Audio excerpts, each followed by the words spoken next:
Pagka-uwi ko sa bahay, binuksan ko agad yung laptop ko.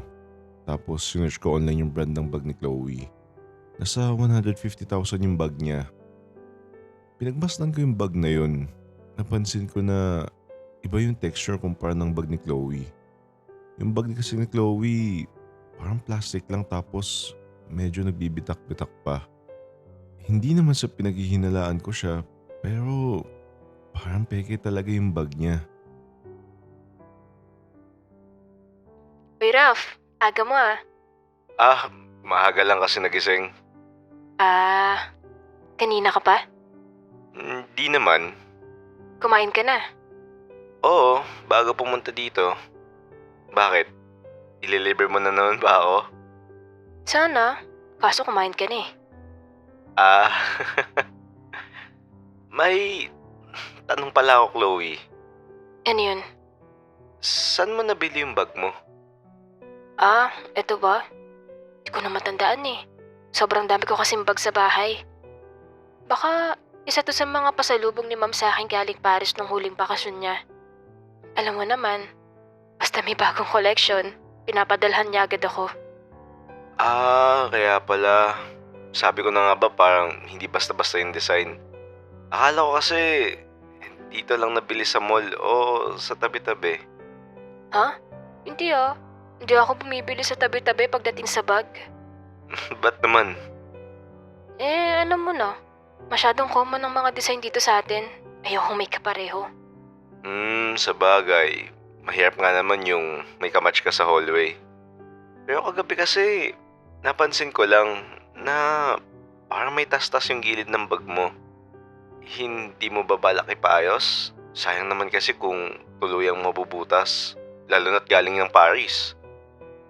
Sentimental value kasi tong bag na to kaya hindi ko mabitawan. Bala ko naman talaga siyang dalhin sa Ledger Spa para ma-restore.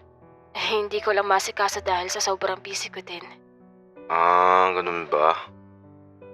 Napaisip ako bigla. Baka nga masyado lang ako judgmental. Posible namang nagmumukha lang plastic at nabibitak-bitak lang yung bag dahil bugbog na sa kakagamit. Lalo na't sabi niya may sentimental value yun. Gusto ko siyang paniwalaan kasi seryoso siya nung sinabi niyang regalo yun ng mami niya. Pero kahit pinipilit kong kumbinsin ng sarili ko, may part pa rin sa akin na gustong makasiguro. Kaya para di na rin ako mag-isip, sinundan ko siya nung mag-uwian. Yun po ba yung susundan natin, sir? Oo, yung jeep na yun. Sige, sir. Nakapagtaka lang na ibang direksyon yung pinupuntahan ni Chloe. Hanggang sa huminto yung jeep na sinasakyan niya sa tapat ng mall. Nung una, akala ko magmumall lang siya. Pero laking gulat ko nung pumasok siya sa staff entrance. Sinundan ko siya ng tingin at doon ko nakumpirma ang lahat. Naka-uniform na siya bilang isang sales lady. Ha? Nagtatrabaho siya? Bakit, sir? Sino po ba inaantay natin dito, sir? Wala. Tara namang Bert, bumalik na tayo sa mansyon. Pumasok ako ng school pero pansin ko parang antok si Chloe. Puyat? Daming ginawa. Tulad ng... Di schoolworks, ano pa ba? Sipag ah. Ikaw, di mo ginagawa schoolworks mo? Ginagawa. Pero hindi ko pinagpupuyatan. Tinitignan ko lang siya habang umihikab siya. At alam ko nagsisinungaling lang siya sa akin ngayon. Alam kong hindi yun dahil sa schoolworks. Dahil yun sa trabaho niya. Bibili ka ba sa baba? Hindi na muna. Tipid ako ngayon. Hindi ka kakain. Busog din naman kasi ako. Sige.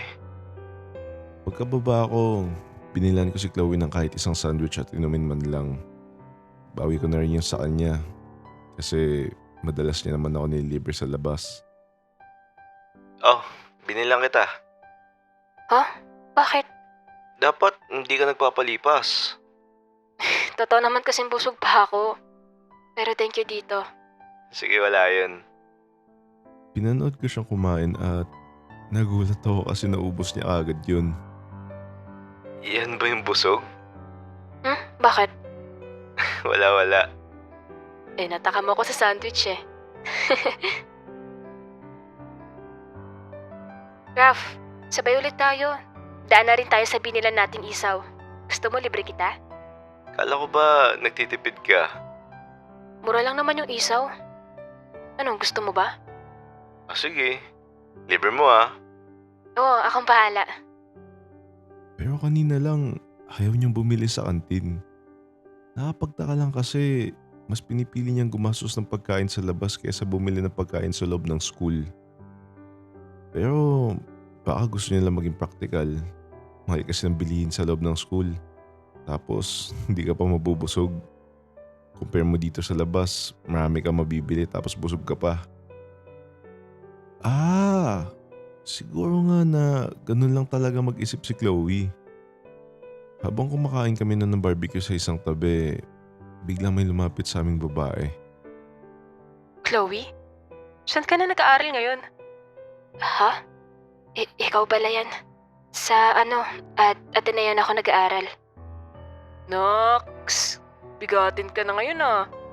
Sino yung kasama mo? Boyfriend mo? Hindi friend ko lang. Nox! Huwag mo kami kakalimutan ah. Sige, muna na ako. Umalis yung babae. Nakita ko sa itsura ni Chloe yung gulat at galit. Sino yun? Dati kong classmate. Sa Ateneo din ba? Una na ako, Raf. May mga aasikasuhin pa ako. Nagmamadali siyang umalis nun. Nag-iba yung kilos niya ngayon kumpara kanina. Ano kayang meron? May pas ba sila nung classmate niya na yun? Pag uwi ko, sinearch ko yung IG at FB account ni Chloe. May gusto lang talaga akong malaman. Umabot ako ng ilang oras pero wala naman ako nakikitang kakaiba. Hanggang sa mapunta ako sa People You May Know. At doon ko nakita yung lumang account niya. At napahinto ako sa nakita ko. Isang tagged photo yun ng lumang account ng kaklase niya. Naka-uniform siya ng public school at may bit-bit siyang panindang kakanin.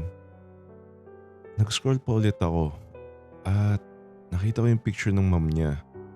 Naka-duster lang at may hawak na planggana. Malayo sa kwento niyang nasa ibang bansa daw ito. Teka, mahirap lang siya?